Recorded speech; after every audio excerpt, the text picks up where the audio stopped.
हमारे समक्ष मौजूद हैं बीडीसी पति राजू यादव जी। सर, हम आपसे जानना चाहते हैं कि आप क्या मुद्दा लेके मैदान में उतरे हैं, हम आपसे जानना चाहते हैं। सर, सबसे पहले तो मैं अपने सभी सम्मानित ग्रामवासियों एवं क्षेत्रवासियों को महाशिवरात्रि, होली और नवरात्रि का हार्दिक शुभकामनाएं देना चाहूँगा। और इस बार जो मैं क्षेत्र पंचायत सदस्य के रणभूमि पर उतरा हूँ, मेरा इसके साथ कोई मुद्दा नहीं है। सिर्फ मेरा एक ही यह मुद्दा है कि क्षेत्रवासियों को, ग्रामवासियों को जो भी योजनाएं आती हैं उनको बताना, उनके बारे में उनको सलाह देना और उनके पास तक लाभार्थी जो उनके पास तक पहुंचाने में मदद करना।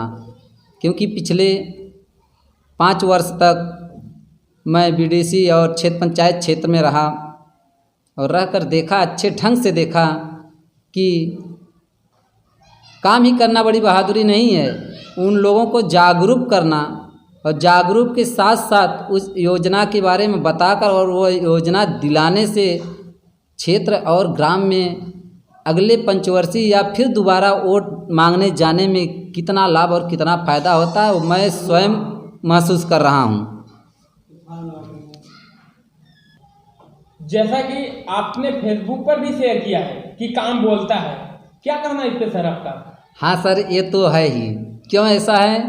क्योंकि मैं जो भी किया, अब काम का नाम तो नहीं बताऊंगा, काम सामने है जनता के, जो भी मैं काम किया लगातार 5 वर्ष तक, आज उसका नतीजा ये है कि मेरे क्षेत्र में जो 763 घर पड़ते हैं, प्रत्येक घर से मैं ऐसा जुड़ गया हूँ कि कोई वहाँ का एक सदस्य ऐसा ना है जो कि ये कहे कि अरे सर आप दोबारा वोट मांगने चले आए, 5 साल में कभी दिखे नहीं। ऐसा सुनने को नहीं मिलता है, बल्कि अच्छे ढंग से स्वागत और सत्कार होता है, उत्साह भरा जाता है हमारे अंदर कि आप जैसे अगर क्षेत्र पंचायत हो जाएं तो वास्तव में क्षेत्र का ही नहीं, ब्लॉक के साथ साथ जिला और अपने देश का विकास होना सुनिश्चित है।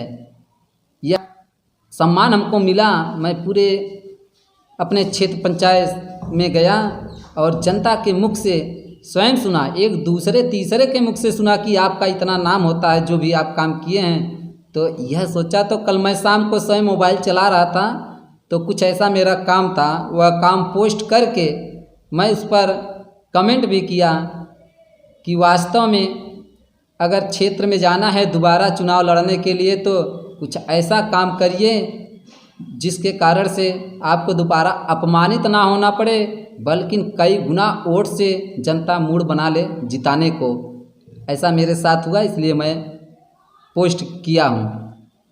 आप लोग जानते हैं सर कि आप एक प्राइवेट विद्यालय में अध्यापक हैं और अध्यापक रहते हुए आप विद्यालय में इतना समय देते हैं, उसके बाद आप अपने क्षेत्रवासियों को कैसे समय मैनेज कर पाते हैं, कितना समय देते हैं कि आपसे जनता खुशी रहे, आपसे जनता का लगाव जुड़ा रहे?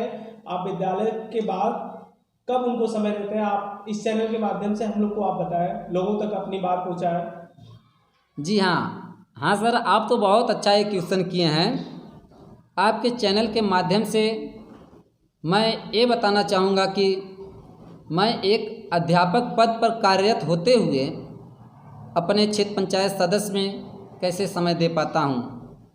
वास्तव में सर, अगर मैं एक क्षेत्र पंचायत में समय देने का और लोगों को दिल पर स्थान बनाने का अगर हमको कहीं सीख मिली तो एक अध्यापक के पद पर रहते हुए मिली।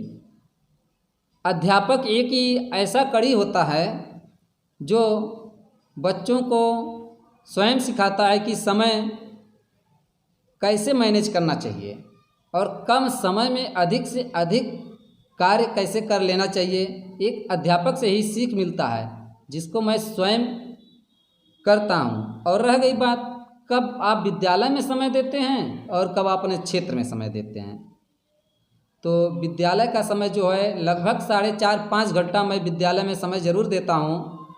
8 से लेकर 1 बजे तक, 1:30 बजे तक जो भी हो समय देता हूँ। और क्षेत्र में रह गई बात, क्षेत्र में तो बराबर जाना नहीं होता। अगर रविवार का दिन, छुट्टी का दिन या कोई त्यौहार का दिन हुआ तो मैं 2-1 दिन निकाल कर प्रत्येक घर पर कुछ ना कुछ अपना समय दे देता हूँ। और वह समय देना मैं बहुत उचित मानता हूँ। और इस समय का मैनेज करने का तरीका हमको एक अध्यापक पद पर रहते हुए मिली है, सीख मिली है इसका, और जिसका मैं स्वयं उपयोग कर रहा हूँ। और लोगों को और बच्चों को भी अपने विद्यालय में इसका सलाह बराबर देता हूँ कि समय बहुत कीमती है। समय को ध्यान में रखते हुए अधिक से अधिक कार्य पर आप अपने ध्यान को बटाते रहिए। हमारे चैनल से जुड़ने के लिए सर आपका बहुत बहुत धन्यवाद। धन्यवाद सर।